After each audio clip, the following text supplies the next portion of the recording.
Guys, আমি কোয়েল চলে এসেছি আবার একটা নিউ ভিডিও নিয়ে তোমাদের সাথে। জানো তো, আমার এই ভিডিওটা আজ থেকে 9-10 দিন আগেকার ভিডিও, যখন আমার বাবা গেছিল পুরী আর আমি ছিলাম বাবার বাড়িতে। তার সাথে আমার বড় যেহেতু কাজে গেছিলো, তাই ও 10-15 দিন পরে বাড়ি এসেছিল।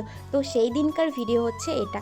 কিন্তু আজকে হচ্ছে আমার লাস্ট ভিডিও আমার বাবার বাড়িতে। আবার কবে যাব জানি না, তাই মনটা খারাপ করছিল। মন খারাপ করে নিয়েও বরের সাথে চলে এলাম আমি বাড়ি বলতে আমি এখন যাচ্ছি কালীগঞ্জে, কারণ আমার ঠাকুমা শাশুড়ি পড়ে গেছে, আর পড়ে গিয়ে পা ভেঙে গেছে। হয়তো সেই খবরটা আমি তোমাদের অনেক আগেই জানিয়ে দিয়েছি, যেহেতু আমি বর্ধমান আর বাড়ি করছি এখন এই সময়টা, যেই সময়টা আমি ভিডিওটাকে এডিট করছি।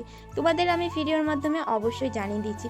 তোমরা অনেকক্ষণ তো ভিডিও দেখলে, এবার তো একটা লাইক কমেন্ট করো, বলো। লাইক কমেন্ট তো করতেই হবে, তাই না? আমি তো এখন গঙ্গার ঘাটে চলে এসেছি, আর এসে সেখানে এসে কিছুক্ষণ বসে হাওয়া খেলাম।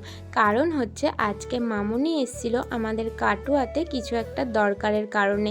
তাই মামুনি বলল, তোরা কিছুক্ষণ অপেক্ষা কর, আমি তোদের সাথে চলে যাব, যদি আমার দরকারটা মিটে যায় তাহলে। কিন্তু মামুনির দরকারটা মেটেনি, তাই আমরা দুজনে চলে যাচ্ছিলাম একেবারে কালীগঞ্জে। কারণটা হচ্ছে আমার বড় দুদিনকার ছুটির জন্য এসেছিল, তো সেই কারণে ও আজকে না যেতে পারলে কাল থেকে আর যেতে পারবে না।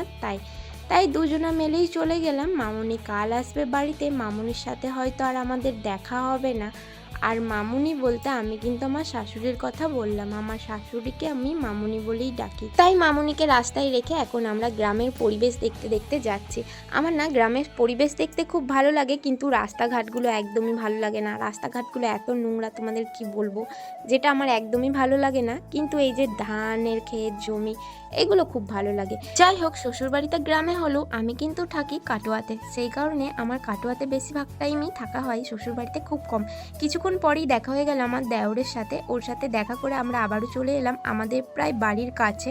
আর এখানে এসে দেখলাম সবাই গরু চড়াতে গেছিলো, তারা এখন গরুগুলো নিয়ে বাড়ি যাচ্ছে। তাই আমার বর তাদের সাথে কিছু কথা বলে নিল, কারণ ওরা তার চেনা। ওই চেনা একটা কাকাকে বললো যে, তোমরা এতগুলো ভেড়া চড়াচ্ছ, ওখান থেকে একটা ভেড়া আমাকে দাও, আমিও বাড়ি গিয়ে পুষবো।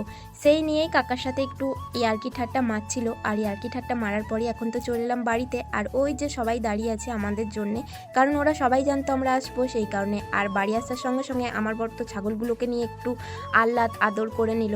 একটা ছাগল মরে গেছে আর দুটো আছে, ওদেরকে একটু দেখে নিল। তার কিছুক্ষণ পরে এই যে আমাদের টমি শোনা, টমি তো আসলেই এখানে আমাদেরকে সবাইকে মানে আদর করে, যেহেতু অনেক দিন পর পর দেখা হয়, সেই কারণে টমিকে আদর করতেও খুব ভালো লাগে, আর খুব চিৎকারও করে, কারণ অনেক দিন পর দেখে তাই। তারপর ওর জন্য তো বিস্কুট তো আনা হয়নি। যাই হোক, আজকের ভিডিওটাকে এখানে স্টপ করছি। ভালো লাগলে লাইক কমেন্ট শেয়ার করে দিও। এখন আমি ড্রেসটাকে চেঞ্জ করব। আমার সাথে তোমাদের আবার দেখা হবে নিউ কোনো ভিডিওর সাথে। ততদিন ভালো থেকো, সুস্থ থেকো, টাটা, বাই বাই।